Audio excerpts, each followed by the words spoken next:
ketemu lagi dengan Ini Dia Channel. Hari ini kebetulan saya tidak sendiri, didampingi oleh tetap artis muda dan arsitek muda kita. Ini arsitek. Dan hasilnya sih kan, Bung Ferdi ya. Dan kita juga ada spesial tamu nih, dari Bang Martin ya. Bang Martin ini sebenarnya asli mana nih Bang? Asli loh. Kalau saya asli Kepulauan Riau lah, Melayu Kepulauan Riau. Saya lahir dan dibesarkan di Tanjung Pinang. Saya lahir di sana, besar di sana, terus kemudian setelah tamat SMA, saya melanjutkan ke Semarang. Oh, kuliahnya Semarang Om ya? Iya, di Fakultas Teknik Arsitektur di Universitas Diponegoro Semarang. Oh, Undip ya? Undip. Saya masuk tahun 88. Oh iya.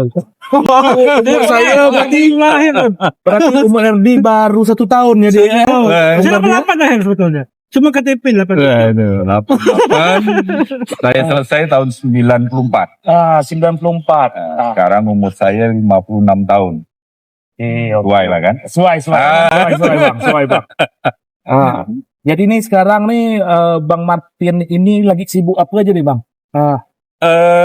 Sekarang saya masih jadi anggota Ikatan Arsitek Indonesia Kepulauan Riau. Bahkan masih tercatat sebagai pengurus di Ikatan Arsitek Indonesia Kepulauan Riau. Nggak tahu nih kawan kita. Dia malah masuk Riau ini. Oh, saya masuk Riau. Berarti pengkhianat ya? Tidak mau membangun daerah ya? Kan dari Riau ya. Sama aja sebenarnya. Sama aja. Yang penting dia arsitek dan menjadi anggota Ikatan Arsitek Indonesia. Karena banyak, kalau tidak salah lebih dari 60% ya, arsitek itu justru bekerjanya tidak di lapangan bidang arsitektur. Tapi Om, pokoknya saya ini HDI Om, Himpunan Desainer Indonesia. Memang di arsitek ini memang banyak Sub-subnya Om ya? Ya, kita bisa ke interior, kita bisa ke eksteriornya bangunan, kita bisa ke kontraktor, kita bisa ke konsultan, ya, bahkan kita bisa ke bank. Bank itu ada pricer. Nah, pricer itu biasanya dari arsitek. Jadi kalau untuk kredit apa segala itu yang menentukan nilai bangunan. Nah, untuk orang survei ya? Ya, kita bisa ke manajemen konstruksi. Jadi bidangnya banyak karena memang arsitektur ini luas. Kenapa kemarin itu tahun 88 itu Abang lebih memilih jurusan arsitektur lah? Sama juga lah kami nanya sama Bung Ferdi ini. Kenapa nih? Saya sebenarnya mahasiswa undangan ya dari dulu istilahnya PMDK. Ya. Tahun 88. Nah, kebetulan sebenarnya saya tidak paham sekali dengan arsitektur pada saat itu. Boleh dibilang kita yang anak kampung lah ya, Tanjung Pinang itu memang tidak paham apa itu arsitektur. Tapi kok semenarik itu pada saat saya mengisi formulir PMDK itu tiba-tiba kok terlintas arsitektur. Saya milih Udayana sama Undip. Ya, Udayana karena di Bali ya, jadi terbayang. Jadi intinya mungkin kemarin Om lagi muda tuh pengen lihat Bali ya, dari Pinang ya, dari Tanjung Pinang. Karena kiblat arsitektur itu salah satunya memang Bali. Bali itu memang terkenal dengan bentuk arsitektur tradisionalnya yang mendunia lah.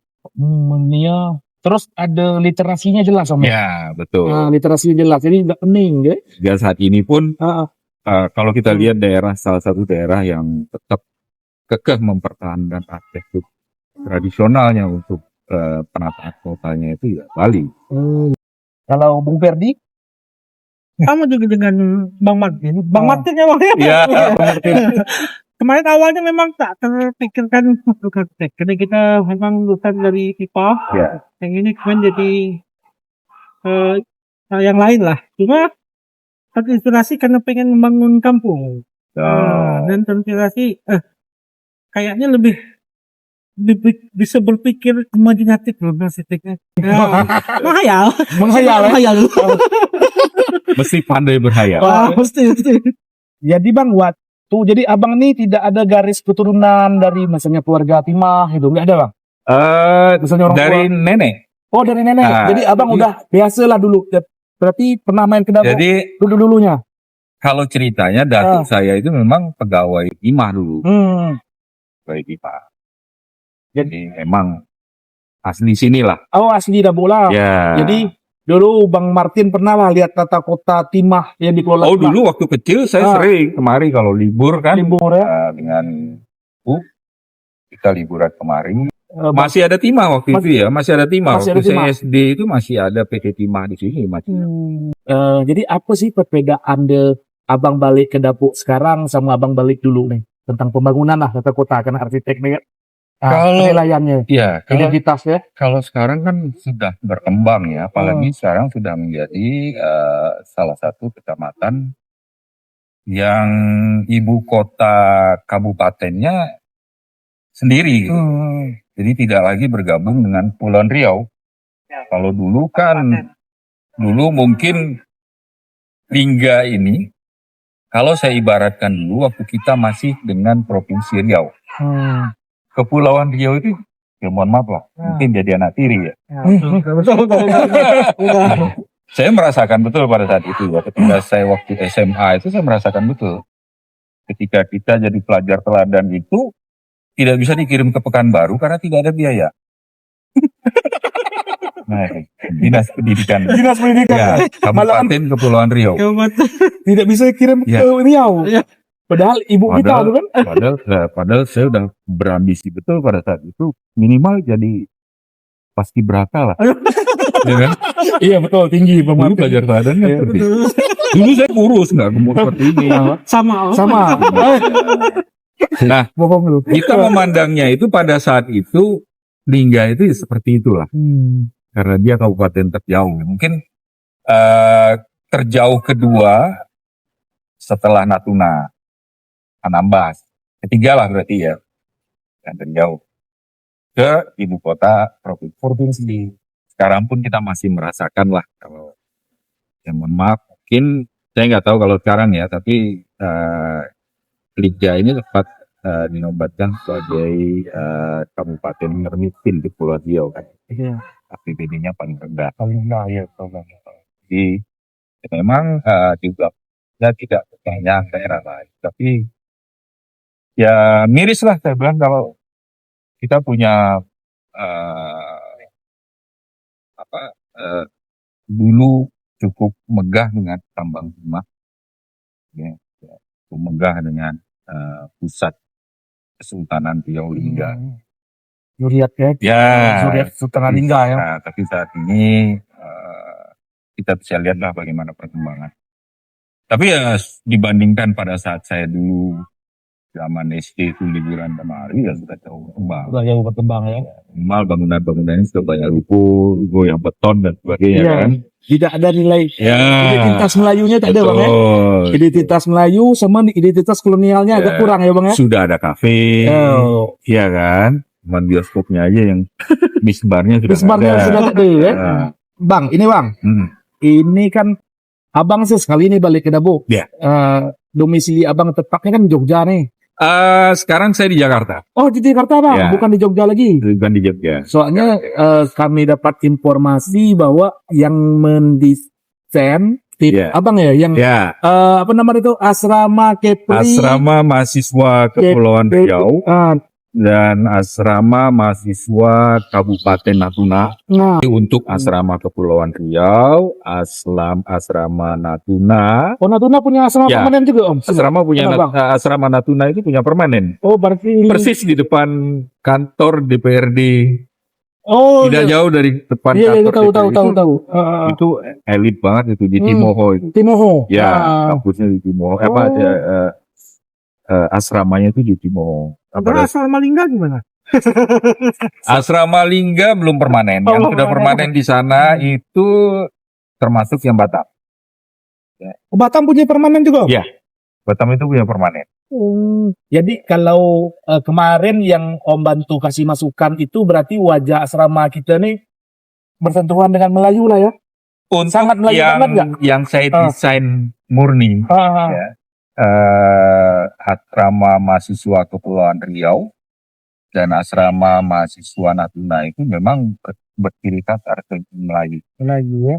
Jadi kita memang bikin semacam kajian juga, kajian tentang arsitektur Melayu, termasuk ornamen-ornamennya itu kita pelajari. Sesuai dengan kondisi di sana, kita mengangkat ke Melayu. Melayu. Ya.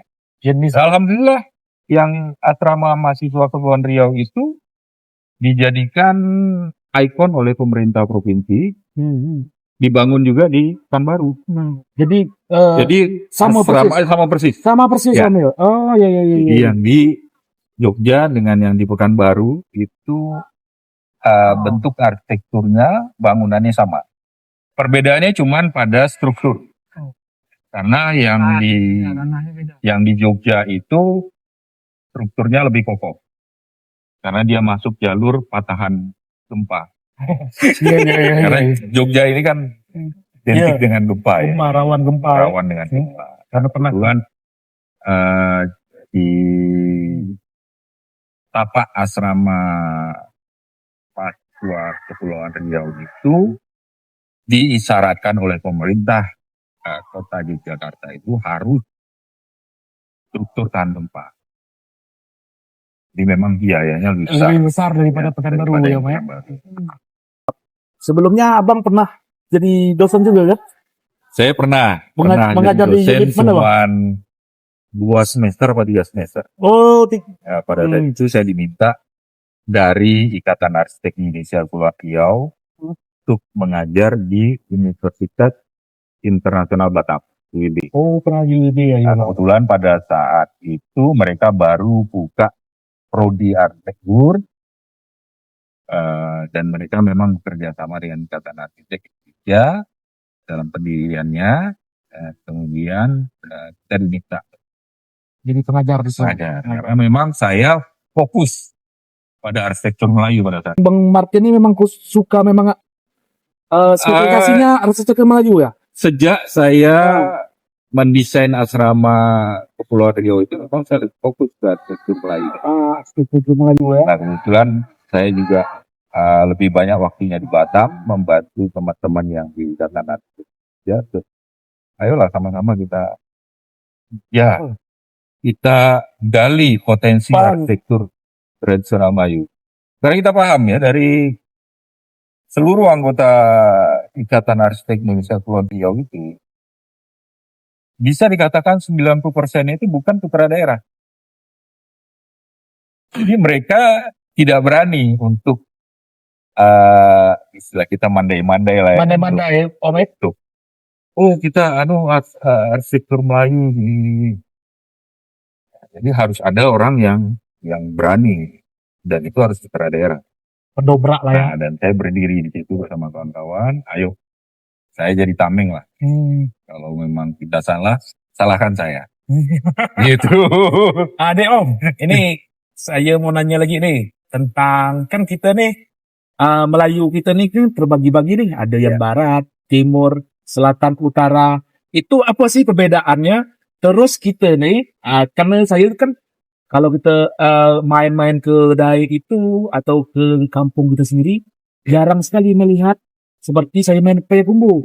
Kalau Payakumbuh kan saya lihat, oh rumah gadang, jelas nih aturannya nih, rumah gadang nih, seperti bentuknya seperti ini. Betul. Tapi kalau saya balik ke Dabo, yang katanya Bunda Tanah Melayu nih, saya tak tahu rumah bunda saya itu seperti apa. Terus kita nih adopsi dari utara, selatan, barat atau apalah itu Om. Ya. Coba Om. Jadi gini, Om kasih penjelasan dulu jadi untuk kawan-kawan ini. kita pernah dari Ikatan Arsitek Indonesia itu bikin pengennya kita itu bikin buku berseri ya. Ini dia. Jadi menulis buku berseri. Nah, jilid pertama itu kita sebut judul bukunya, Rekam Jejak Arsitektur Melayu, jilid 1. Nah, jilid 1 inilah yang menjadi dasar kita untuk memberikan masukan kepada pemerintah daerah. Karena kita melakukan perbandingan arsitektur Melayu. Kita umpamakan Kepulauan Riau itu berada di tengah. Penyengat nih. Kita ambil penyengat pendengar ya. sebagai sentralnya. Sentralnya ya. Nah. Kita melakukan kajian ke utara itu ke Johor. Oh Johor kita dari utara Johor. Ya. Aceh. Kemudian ke barat kita ke Kalimantan Barat. Oh ya. Ke timur. Ke timur. Ke timur Kalimantan Barat. Ke barat tadinya kita mau ambil Riau, tapi karena Riau sudah banyak literatur ya, dan kita masih satu rumpun lah sebenarnya arsitekturnya itu. Jadi kita serongkan sedikit, kita ambil ke Sumatera Utara. Oh, ngambil ikutnya? Ya, Sumatera lebih Utara. dekatnya lebih tepatnya itu ke Serdang Bedagai. Serdang Bedagai. Serdang Bedagai itu Melayu. Sultanan Serdang. Delhi, bukan Delhi. Bukan Kesultanan Serdang. Oh, itu Melayu juga, ya. Bang. Iya. Terus kemudian ke selatan kita ambil ke Lingga. Oh, selatan kita ambil Lingga. Iya, Bunda Tanah Melayu kan. Karena apa? Kita melihat ada perbedaan nih. Lingga dengan Penyengat. Karena pusatnya di tengah-tengah itu kita ambil Penyengat. Nah, ini menarik. Coba menarik ini. Coba betul menarik. Betul benar ini Penyengat dan Lingga kan. Kita ambil dulu di tengah, kita ambil dulu di Kepulauan Riau ya. Kita ambil di Kepulauan Riau. Kita tahu bahwa Kepulauan Riau ini dibangun dari sebuah kerajaan Kesultanan Riau Lingga. Ya, Kesultanan Riau Lingga. Dan pengaruh Bugis itu sangat besar. Pengaruh Bugis sangat besar. Yang di Pertuan Muda itu semua Bugis. Tapi Sultan kita tetap Melayu asli ya. Garis keturunannya itu dari Melaka. Nah, kenapa kita melihat ada perbedaan? Penyengat itu sudah pasti mayoritas adalah keturunan Bugis. Karena disitulah letak bermastautinnya yang di Pertuan Muda. Jadi semua raja yang bergelar Raja Ali Haji, itu semua punya garis keturunan Bugis. Semua. Terahnya itu Bugis ya, Bang ya? Ya, itu dia. Jadi mereka di Penyengat. Arsitektur Bugis dengan Melayu itu beda. Oh iya. Jelas beda ya. Biarpun mereka sudah Melayu, tapi tetap arsitekturnya itu kita anggap beda. Nah, arti yang di Lingga kita tahu sebagai pusat Kesultanan Riau Lingga, tempat bermastautinnya seorang sultan yang memang punya garis keturunan Melayu asli.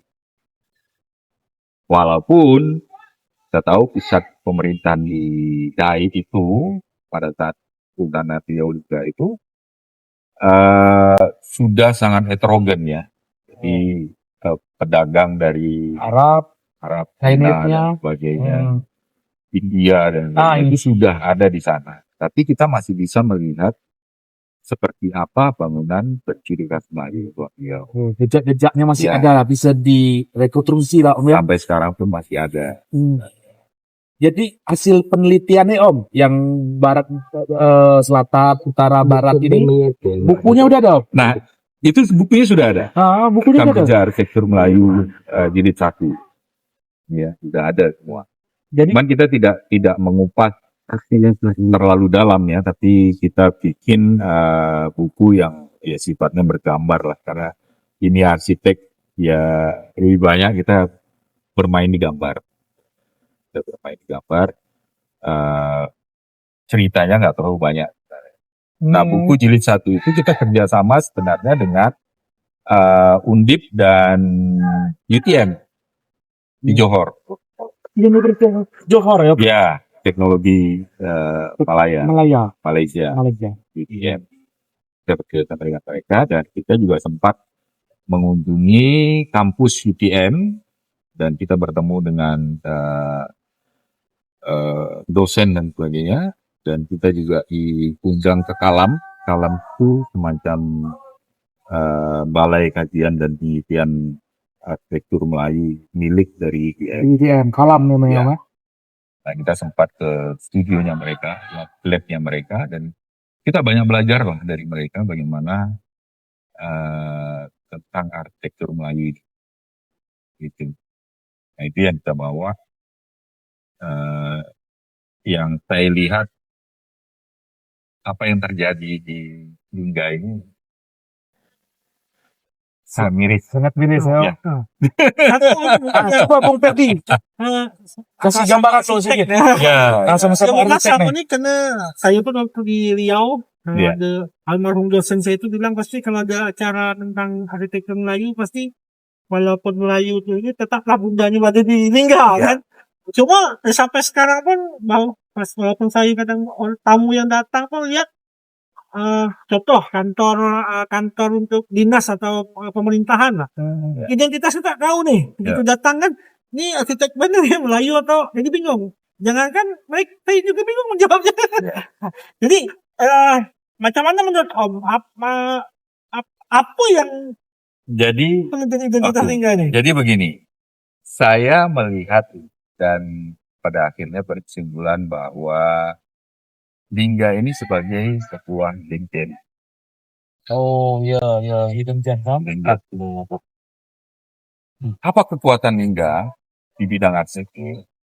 Lingga ini sebagai pusat seni budaya, arsitektur, heritage Melayu. Kualitas Melayu. Tidak tahu. Dan kita juga tidak perlu jangan sampai lupa bahwa ada satu hal lagi yang menjadi hidden gems-nya Lingga, yaitu seni budaya arsitektur heritage kolonial Belanda dalam hal tambang timah. Ini contohnya Om ya. Ya. Di belakang kita nih. Betul. Memang sengaja kita milih di Wisma Timah nih Om. Berarti karena ini sudah termasuk cagar budaya kan. Ini heritage. Kenapa saya bilang hidden gem? Ini belum terjamah. Belum terjamah akademisi. Sangat sayang sekali. Belum ada penelitian yang mendalam ya Om ya. Belum ada literatur yang khusus tentang arsitektur Melayu. Literaturnya belum ada. Tentang arsitektur kolonial tambang timah. Tapi kan jejak rekam jejaknya itu masih ada gitu. Masih ada residunya Masih lah ada. ya. Masih Jejak-jejaknya. ada rekam jejak. Kita bisa bayangkan tambang timah di Lingga ini itu mungkin bisa kita biarpun tidak selevel ya, tapi paling tidak kita bisa bandingkan dengan tambang batu bara di Sawah Lunto. Di sana sudah menjadi kawasan heritage yang itu dikelola oleh negara. Sawah Lunto sudah selevel dengan Salatiga. Salatiga itu heritage. Oh, heritage. Ya, heritage dia. Karena itu pusat penyebaran agama Kristen pemerintah Belanda pada saat bangunan-bangunan. Di sini juga kita nggak kurang bangunan-bangunan. Nah, cuma saya kadang-kadang heran ya. Ini saya cerita feedback. Ketika kita bikin buku rekam jejak arsitektur Melayu, ya, kita akan survei ke Johor. Peminatnya rame. Peminatnya ramai. Mungkin ada 20 orang lebih anggota ya itu yang mendaftar ikut survei ke Johor. Serdang Bedagai begitu juga. Sumatera Utara. Kalimantan Barat nggak kalah. Karena kita jalan terus sampai ke Mempawah dan sebagainya kan. Begitu ke Lingga, kita buka pendaftaran 4 orang. 4 orang yang mau berangkat. Jadi salah satunya Om yang kesini. Ya, karena memang inisiatornya saya. Ya saya harus berangkat memang. Ya, inisiator saya harus berangkat. Hanya 4 orang. Jadi alasannya ya sibuk kerja. Wah, macam-macam lah. Perusahaan yang ngasih Om ya. Perusahaan dalam pekerjaan.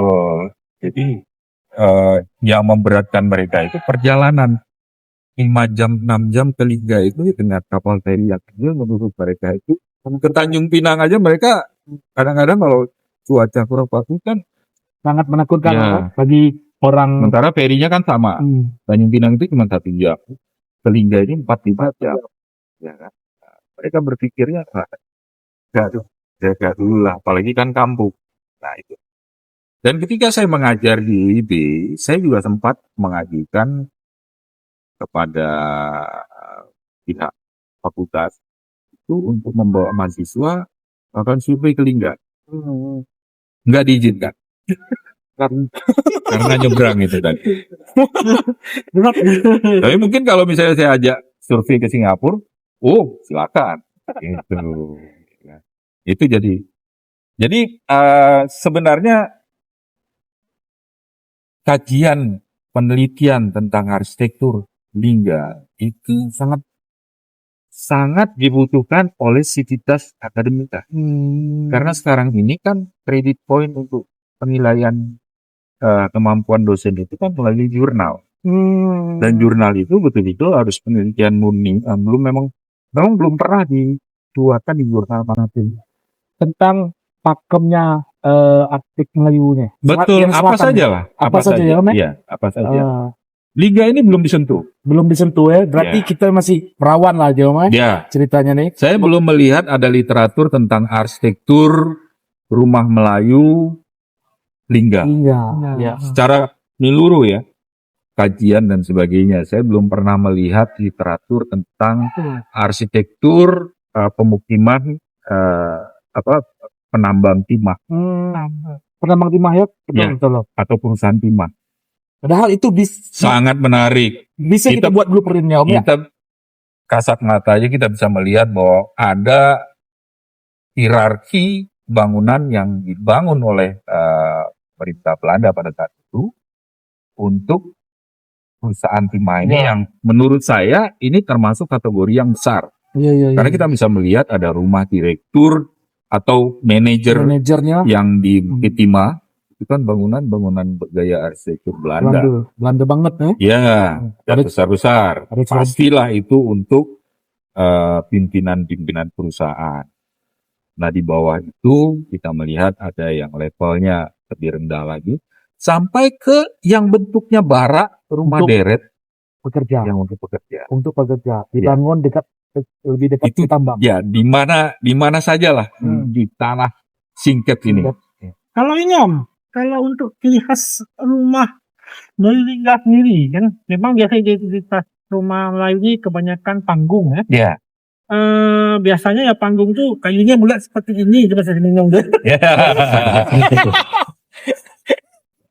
Jadi kita kan masih bingung nih, pakemnya rumah Melayu ini biasanya ada susunan dan identitasnya. Kalau Melayu Lingga nih, kemana kita ambilnya? Nah, jadi ini latar belakangnya kenapa pada saat itu ketika saya masuk dalam tim penyusunan Ranperda Kepri tahun 2019 itu kan terbit Perda nomor 1 tahun 2019 tentang bangunan berciri khas Melayu Kepulauan Riau.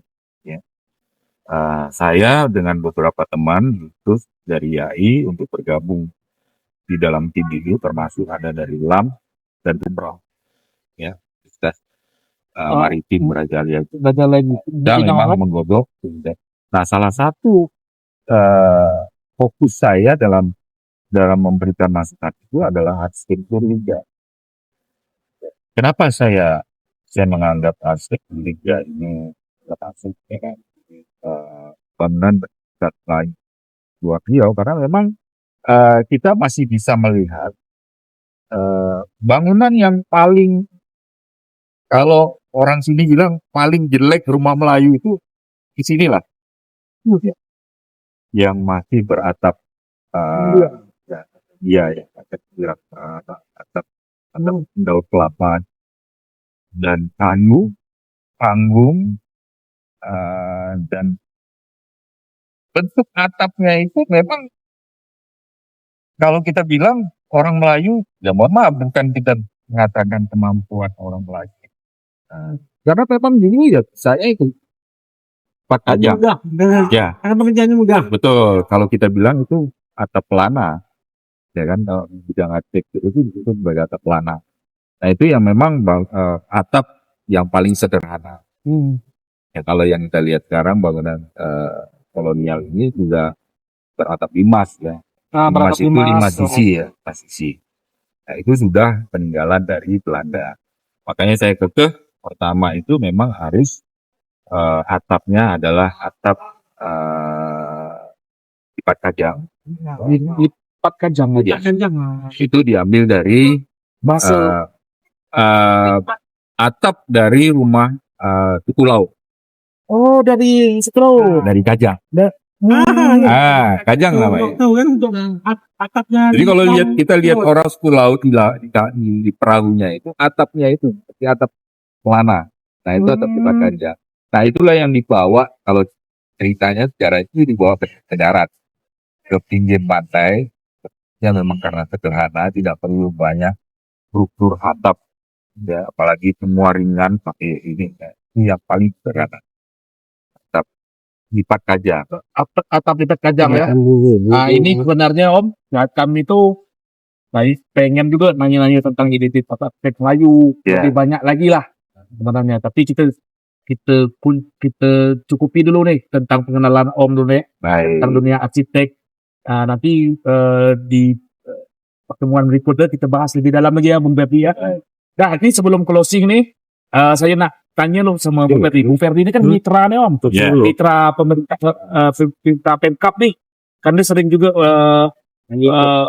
sering mendapat job lah istilahnya dapat untuk menggambar. Bung Ferdi, bagaimana Bung Ferdi bisa kan tadi kan kita belum ada Pantkom dan nih, tapi orang itu menekankan tak tentang pembangunan bahwa bangunan ini untuk kantor ini harus ada bernuansa Melayu. Bung Ferdi rujukannya dari mana nih? Coba Bung Ferdi jelaskan nih.